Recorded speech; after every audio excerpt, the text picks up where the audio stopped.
John Chick is from Gillette, Wyoming. Spent 06 with the Houston Texans, 07 to 09 with the Saskatchewan Roughriders, 2010, 2011 with the Indy Colts, 2011 and 2012 with the Jacksonville Jaguars, back to Riderville 2013 to 2015, and then around the CFL, 2 seasons in Hamilton, 1 season in Edmonton. He's a multiple All-Star, 2-time Grey Cup champion, 09 winner of the Norm Fieldgate Trophy, Hall of Famer in waiting. There we go. John Chick joining us from Jacksonville Jaguar today. There he is, as always, looking good, trim and ripped.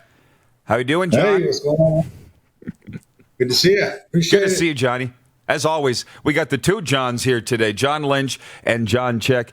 Hey, John, as Jags alum, I don't know if you saw what we were saying earlier. I said we got to get John Chick on to tell us what's wrong with the Jaguars. Everybody wants out of there. Jalen Ramsey, Leonard Fournette, just to name a few. And then they go out and beat the Colts in week 1. What's the read you have on the Jaguars right now? I am so disconnected. I really can't give a feel what's going on in the locker room. It's just an era. Man, I'm telling you, it is. You get a few teams that have that all around locker room that everyone buys into, and then outside of that, it's far and few between. And it's not. I don't think you can put your one hand on it, but it takes a lot to be loyal. And I think over years in Florida football, you can look at the 3 teams we've got here. There's been a disconnect, so can't really put a finger on it other than it's just kind of speaks more to the era we're in. There are. Yeah, absolutely. And my point is, I didn't even expect you to say what's going on in the locker room because not a lot of people would know outside the locker room. However, I've seen you doing Jags alumni events and stuff, so I know that you're watching the games. I just saying, John, people thought it's a foregone conclusion that they're drafting Trevor Lawrence number 1 overall, that they're going to finish dead last in the NFL. And I'm just wondering if you're one of those guys that thinks that they're the 32nd team in the NFL. I don't. I honestly, I can't give you a real read on how they compare to anybody right now, but I still know a lot of the organization. I have a very good connection with the strength coaches there, and I have a bias thinking that they are second to none in the league. From that standpoint. So I know they're well trained. I know they're well coached. I can't speak for all the guys in the locker room, so I don't know how they're going to compare there. But they came out, beat a team that isn't going to be easy to beat on any given day, and that's why they play the game. Well, I'll say good for them. By the way, our viewers writing in, Curtis Kemp says Chick brought heart and class. I think the last viewer, Brett, it slipped off our screen here, but said, miss John in Sask, which we all do, but you traveling around with that pack of chicks isn't an easy thing to do, John. But I just want to talk about a couple things. One, is it as humid in Jacksonville right now as I hear? Like, what is it like living there in the summertime? Yeah, right now it is crazy humid. I am, I start my day at 6 here with training most days, and man, I am just soaked. I got to change twice before 10:30. So, but that's good. I'm working, and it is humid right now. A lot of rain, but dry season's coming, and we can take a little bit of it for a bit here. So. Good, yeah, good for you, John. And I promise I'm going to get down to visit you there. It's on my bucket list, Jacksonville, and also the Florida Keys. Lynch, I'm going to turn you loose in 1 second, but I got one. I'm actually going to hand it over to you guys in a second. John, 12 years ago today, Ron Lancaster passed away, and that was the night of the infamous beer throwing incident at Mosaics at Taylor Field, actually, with the fans pelting the BC Lions on their bench. Now, you were with the Riders in 08. I believe you were there in September of 08. Do you remember that night where Wally Buono had to pull his players out to midfield because they were getting hammered with beer cans? Do you remember it?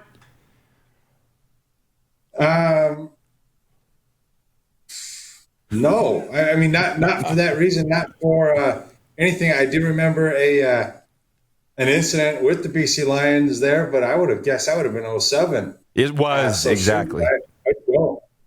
Yeah, no, it's fine. Hey, that was the brawl for it all. Are you kidding? Oh, I remember. But it also brought the Rider team together on the way to the Grey Cup in 2007. But Lynch, what do you remember about that? And the reason that I say that it was this night was because commentators nationally were saying this wouldn't make Ron Lancaster very happy. The Rider fans are performing this way on the day of his death. But what do you remember, John, about that night? Do you? It was not a quiet night. Everybody got into things. A very emotional night, and it lasted too long. I thought it was really something else. Yeah, it was. Yeah. Go ahead, John. Were you going to say something? No, just interesting. I don't remember. My memory's not the best, I can tell you. Well, I know you're looking forward. You're looking forward, not behind. But Yes. John, what's your take, by the way, because you're training guys down there? What is your take on the status of the CFL right now with no season in 2020? I'm sure you're probably glad you're retired and didn't have to go through this like the current players. What's your perspective? What have you seen from your vantage point? I find it very sad and disappointing that, and again, large scale, I won't go too deep into it, but so many people are living in this place of being controlled, of being in fear. And I know everyone's going to say it's not that. I do this because I care for,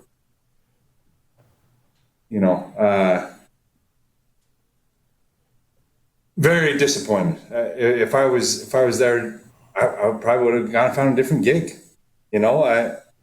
That's just how it would be. Right now, I live for the now. I'm here to take care of my wife and my kids. And I am about being all in, all day, every day. And if you aren't, sorry. That's always been me. That will always be me. And I understand we got to take care of people, but we're just ignoring statistics. We have not missed a beat here.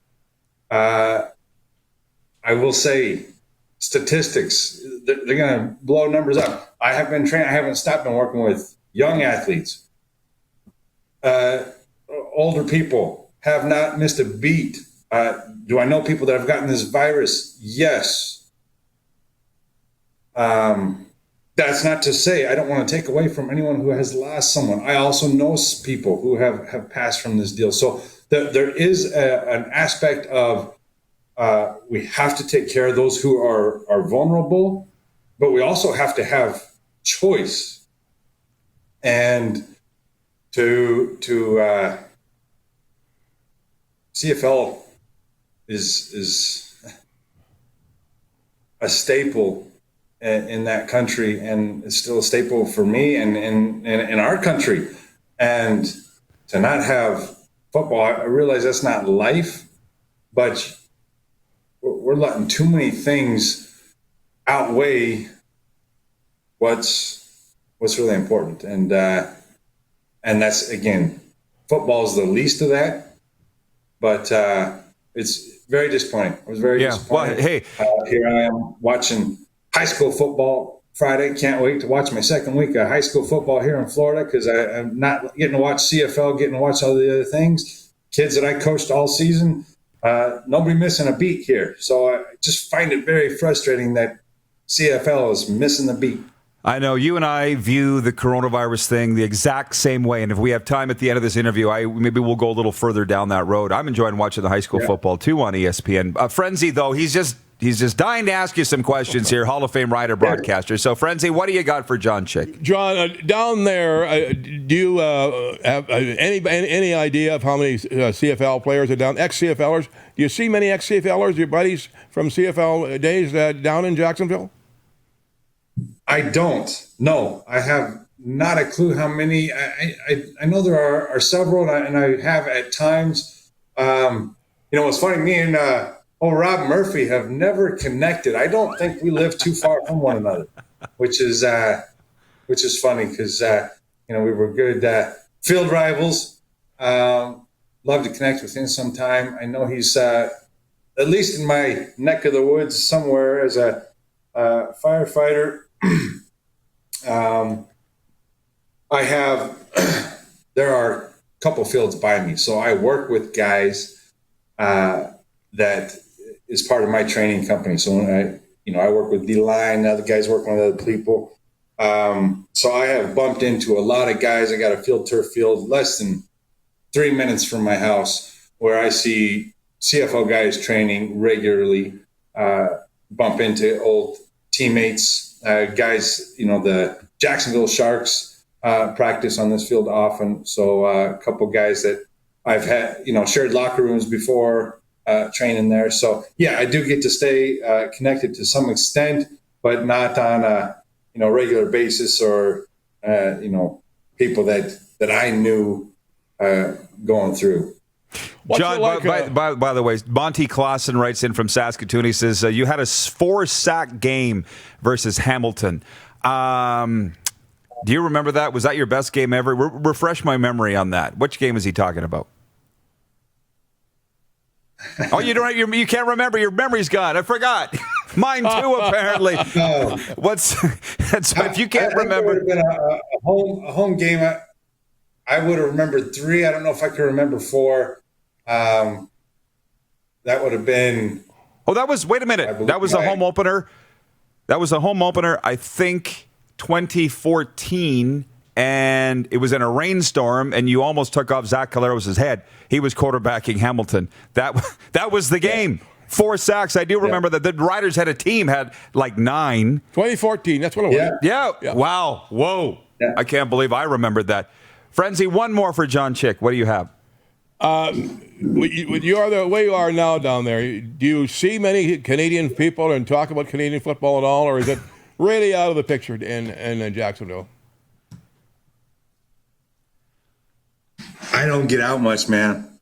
I work for a living. So I work from home. I am training guys. So I talk with my clients, about the good old days, but I am training guys for the future. That's who I'm watching right now. So as far as me getting out, going to the bar, hang, man, no.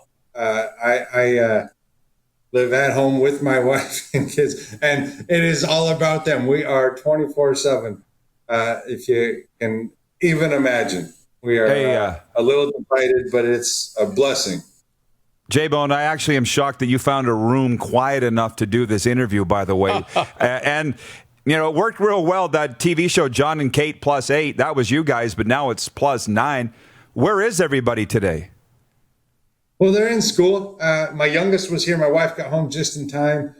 She would have probably just been jumping on the bed behind me here. But other than that, school started. So we are kind of quiet around here for some time, which is nice, actually getting some things done.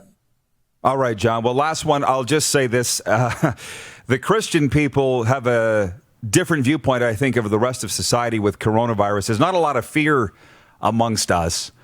You've kind of backed off on your public comments on this. The viewers were writing in and saying, boy, John's really, what do they say, fighting it back here, biting his lip right now. But as far as coronavirus goes, have you kind of stopped putting your thoughts out there? Were you getting a backlash? I have personally just tried to back away. What I am seeing is it's a firestorm, and it's an intentional. Most people that are on there are looking for a battle, and it seems that everyone, first of all, is an expert. Everyone is posting their articles that back their point of view, but nobody is seeking truth. And it reminds me, one of the things I wanted to share with you, I'm actually doing my master's program right now for evangelization and catechetics. So it's one, I don't have as much time. That's kicking my butt. But what's the verse? This will put me to the test because it's on a test this week. 2 Timothy verses 2 through 4, if you don't mind. Yep. Says, Proclaim the good news. All right, proclaim the good news. Be persistent, whether convenient or inconvenient. Convince, reprimand, and encourage through all teaching. For a time will come when people will not listen to sound doctrine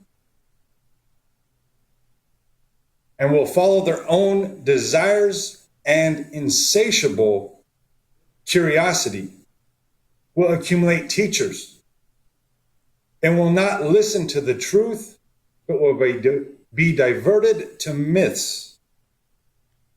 It says, but you be, I remember this one, you be self-possessed. What is it? Be self-possessed. Perform the work of an evangelist. Fulfill your ministry. And so, no, one is it's not the time.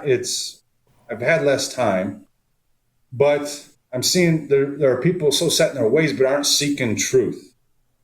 And you can't talk with people that aren't seeking truth. All you can do is be the light and share. But, I'm not looking for an argument. I'm not looking, it's a day and age when everyone can share their opinion, and you will follow or be followed by anyone that shares that same opinion. And bingo. My opinion don't matter. Your opinion don't matter. No opinion matters. Truth. Be seekers of truth. Should matter. John, we are out of time. Just want to say this. Miranda Foster's watching. She says, John's an amazing guy. I love that he isn't afraid to stand up for what he believes. From producer Clark, preach, John. And he did. We have to run. John, this has been a great update, though. My best to you and yours. Thank you. Pardon? I said, God bless you. Thank you. God bless you, John. Thank you. Love you, man. Appreciate it. You're watching Rod Pedersen On Demand. For more of The Rod Pedersen Show, visit rodpedersen.com or follow Rod Pedersen on social media.